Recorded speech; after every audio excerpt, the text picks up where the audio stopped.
Hello and welcome to another episode of Dog Day Chess. In the previous episode we looked at a mating pattern called back rank mate. And we're going to continue that theme with this episode and look at several other common mating patterns. The more familiar you become with these mating patterns, the more likely you'll be to recognize them in your own games and make use of them. So the first one we're going to look at has a funny name. It's called the blind swine mate. And I begin by bringing my rook up to the 7th rank, doubling up my rooks. Two rooks on the 7th rank are sometimes called pigs on the 7th, I suppose because of the way they can eat up the pieces on the 7th rank and at the same time keep the king trapped on the 8th rank.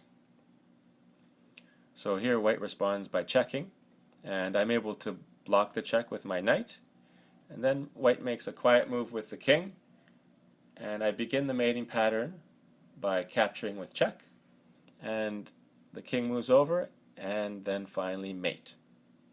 Okay, so you can do this if the castled king is still in the corner and the rook that it's castled with hasn't moved, so the rook is trapping his own king.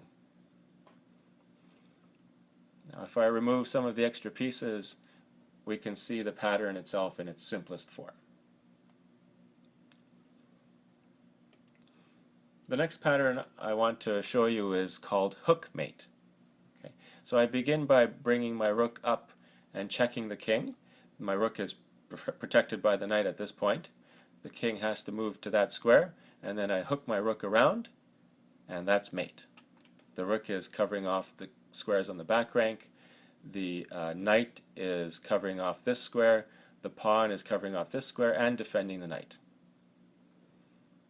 Again, if I remove all the extra pieces, you see the hook mate pattern in its simplest form. And finally, I want to show you the dovetail mate. So from this position, I simply move my queen to the center, and that's checkmate. The queen covers off all of the squares immediately around it, and white's own pawns are occupying the king's flight squares. Looking at that pattern in its simplest form, I think if you stretch your imagination a little bit, you'll see the resemblance of why it's called the dovetail mate. So I'm going to leave you with a little montage of several other common mating patterns. I hope you enjoy it, and as always, thanks for watching.